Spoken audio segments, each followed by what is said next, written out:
Alright, welcome back to another replay cast, playing as a Greenskins again, and we are matched up against Khorne on the Silver Spire, I believe this map is called. So I'm bringing in Skarsnik as my lord this time, with a Night Goblin Shaman, and I've got two squads of Black Orcs, the Regiments of Renown squad of Black Orcs. These guys have got anti-infantry on them. Got two squads of Savage Orcs and a squad of Orc Biggins to support the Goblin Rock Lobbers that I've got. For my opponent, he has got an Exalted Bloodthirster as his lord. He's got a Bloodthirster hero and a Exalted hero of Khorne. And he's bringing in a squad of Forsaken of Khorne, two squads of Marauders, and, well, it looks like three squads of Marauders. What is the difference with these ones? I guess. Okay, I'm seeing the silver shield symbol. It's just embracing. Okay. So, anyways, I'm going to fast forward. And actually, as I'm doing that, I'm actually going to slow things down a little bit just to explain something I was thinking about when I started this matchup. So, since Khorne does not have magic or spells or winds of magic, I guess, when I was using the Night Goblin Shaman, part of the reason I chose him or built him the way he did was I removed both of his abilities that affect the other player. He has an ability that, I forget if it's an ability or an item, that decreases the power recharge on the opponent's caster, and he also has an ability that increases cooldowns on the opponent's caster. So I shed both of those from his build, and little things like that can save you a bit of money. Black Orcs were brought to deal with the elite infantry. Savage Orcs were brought to deal against Marauders and unarmored infantry, and that's basically what I was looking at. So you can see right away I brought some Savage Orc Boy Biggins in because of the Bloodthirsters that I saw, and I immediately knew these things were going to be a problem because of their mobility, the fact that I didn't really have much shooting, and the fact that they are just absolute beasts.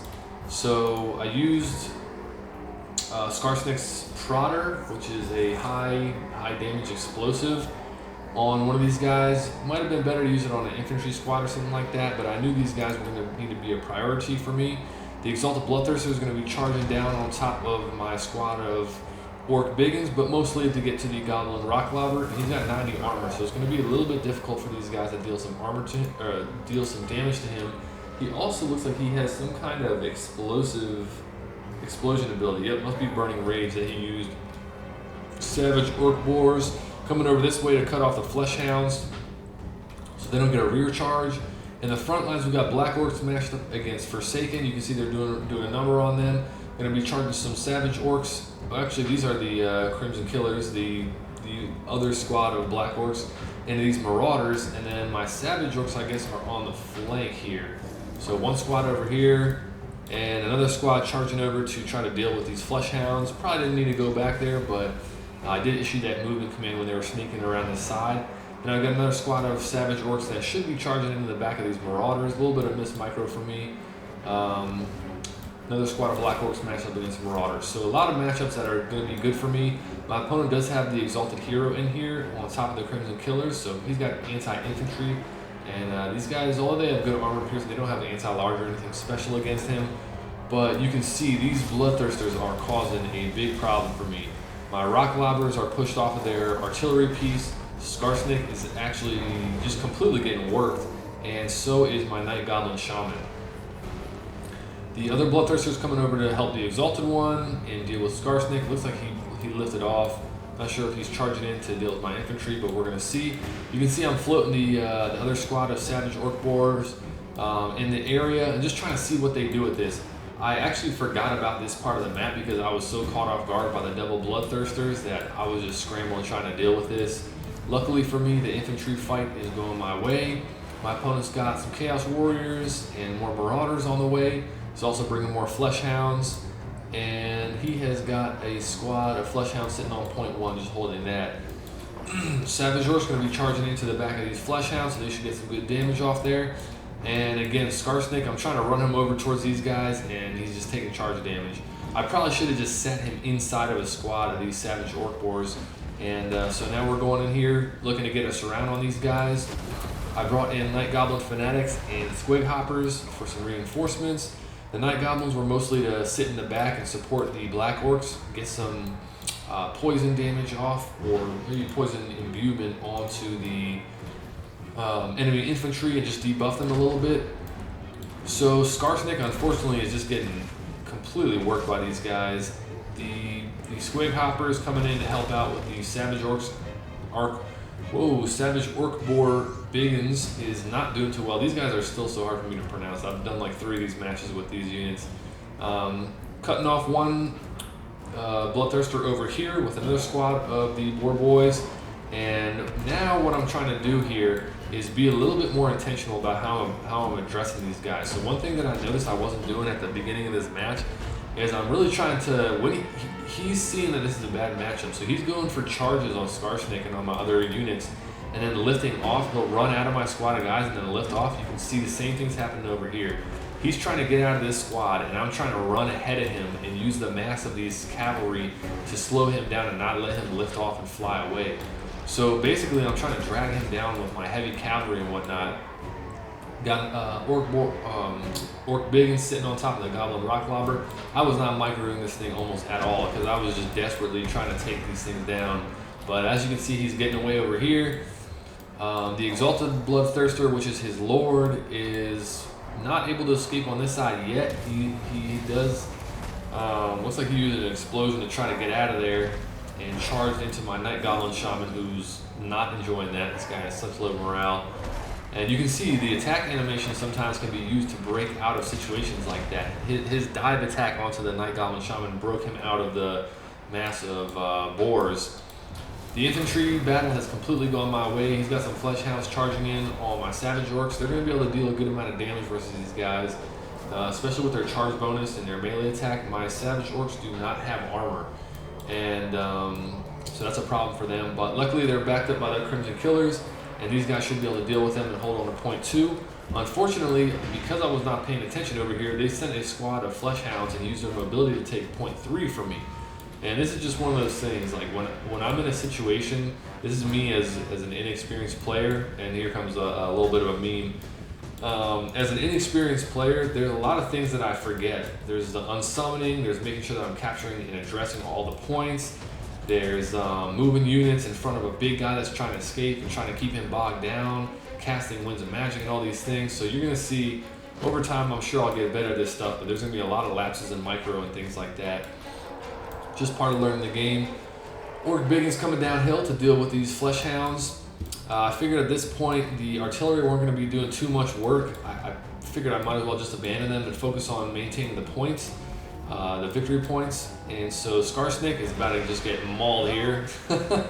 I probably should have put him somewhere different while he was recovering, but unfortunately he gets taken off the field, and there is going to be a big problem for me with leadership. The good thing for me is that I'm ahead on the gold value, and I've got a couple more units on the field, and I've got this behemoth of a unit coming in to deal with some of their infantry. The problem for me is that bringing this guy on the field isn't actually providing me with that much help, because I've completely won the infantry battle.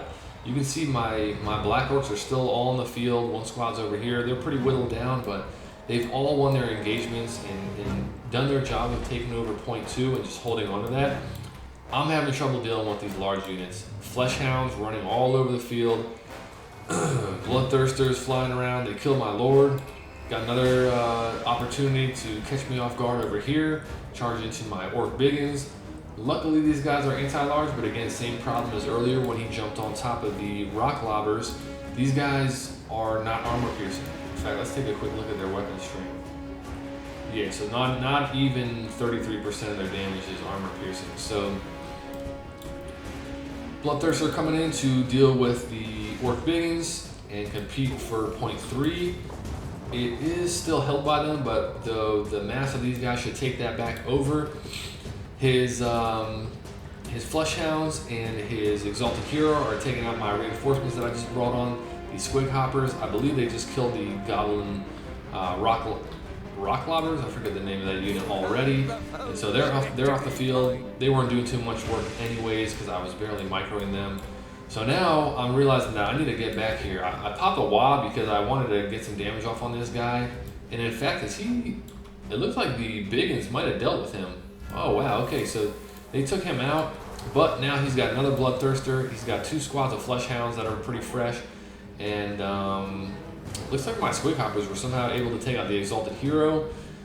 Infantry still sitting on point 2. I've got a squad of Snotling Pump Wagons with the Flappers to give them some increased speed and charge and whatnot. So they're moving back here. And at this point, I'm trying to do a little bit of a calculation in my head. And I'm like, and to be honest, I actually thought that this was my opponent's gold value because of the red highlight. I was thinking that this is Khorne and this is me. The colors match up a little bit more differently in this situation, the way I have them, but I am ahead on gold value. And I think a lot of that value is on the Bloodthirster and whatever else. So now I'm trying to calculate how much do I need to leave on point 2 to maintain that, and how do I not lose point 3 again? Because he's got a good amount of guys back here, especially the Flesh Hound's ability to, he can resummon them. Even if I deal with these guys, he can resummon them and run around the flanks. And I don't have many troops that are quick enough to deal with them. In fact, I have no troops that are as fast as these guys. And so I'm bringing my reinforcements downhill. Squig Hoppers coming down. I resummon Skarsnik, and I'm trying to keep my Shaman in the backfield. And this was huge. So I have this ability, not Wand of Jet, Itchy Nuisance. And so when there are blob fights like this, I used one of these earlier when there was a big fight on point 2.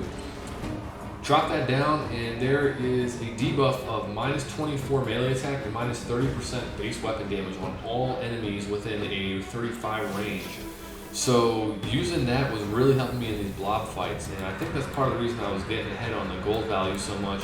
Again, the Bloodthirsters was a part of that, and getting the boars on top of them, but also having the ability to cast spells like that on a big blob fight was really helping. And I think there weren't too many situations where there was combat of like one unit matched up against one other unit, like over here, where they were so far away from the rest of the fight. So any of the buffs and augments that I could do in an area of effect were doing wonders for me.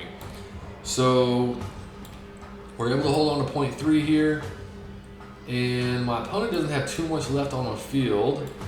The Blood Crushers are going to be causing me some problems, but at this point, I'm going to go ahead and fast forward. I am about 5,000 value ahead, and although my opponent is slightly ahead of me in victory tickets, he just has not much on the field left. And so again, you can see I got 15 unit models, he's got 5. I almost have as much supplies left, and we'll fast forward through the rest of this. So Rogue Idol helping out these guys. Savage Orc Boars going on top of the Blood Crushers, Black Orcs, Night Goblins, and support. Squig Hoppers all dealing with the infantry. The Squig Hoppers are good against these troops. They're anti-infantry. They got a little bit of armor piercing on them. He brings back the Bloodthirster, but unfortunately, with the amount of troops that I have on the field, he's not going to be able to do too much. I'm going to pull a little bit of ring around the rosy with Skarsnik over here, just run him around. You see I'm issuing that command. And at this point, I had the ability to run 2 squads of Savage Orc Boars on top of this Bloodthirster by himself. He didn't have enough funds to get his Exalted Bloodthirster back on the field. And that's basically that. He really wasn't able to apply too much pressure. Anytime he did, I was just bringing in reinforcements and running them straight, doing a little horseshoe and coming back downhill, so he couldn't get the capture weight. And same thing in the middle. I just had these crazy elite infantry, and he had no answer for my Rogue Idol on point 2. And so that's how it played out. So there we go. Although I was playing a little bit frantic and worried about how I was going to deal with those single entity models, I was able to pull out the victory there. Let's take a look at the gold value on some of these units. So Skarsnik didn't get shit done. Oh my gosh, that was pretty bad. He had a horrible matchup there. My Night Goblin Shaman didn't do basically any damage, but I know his spells did a decent amount of work. There was a couple of situations where I got some just big spells off. Black Orcs did a lot of work. I'm not sure, I forget how much they cost. I want to say they cost like 1,300 for this guy and about 1,100, 1,200 for these guys. Biggins did work. Rocklobber did horribly. Savage Orcs did work. What else? Rogue Idol did good. I mean, this thing lost no health and it dealt almost 1,200 damage. That's pretty good. These guys were huge. I'm gonna remember these guys for this matchup. And part of it had to do with the big models that he brought, which is where they got most of their value. But that's something duly noted for me. I brought on, I don't know if anyone noticed this, I brought on these Doom Diver catapults. I tried to bring them closer to the middle area, and I didn't do anything with them. They probably got that 2 damage value from getting attacked by someone in melee combat and just dinking them on the way on their retreat. So bad use of these guys by me, but luckily it didn't crush me. Squig Hoppers did a lot of work. I'm actually surprised. These guys, I forget how much they cost, but they did a lot of work. Nothing special from the Pump Wagons, nothing special from the Night Goblins. His Bloodthirsters got pretty good damage off. I'm not sure how much they cost, so it's hard for me to gauge the kind of like net return on them. Exalted Hero didn't get too much done. A lot of his damage that he took was from the Black Orcs and whatnot. Forsaken and the Marauders didn't get too much done. Let's see, the Spawn did alright.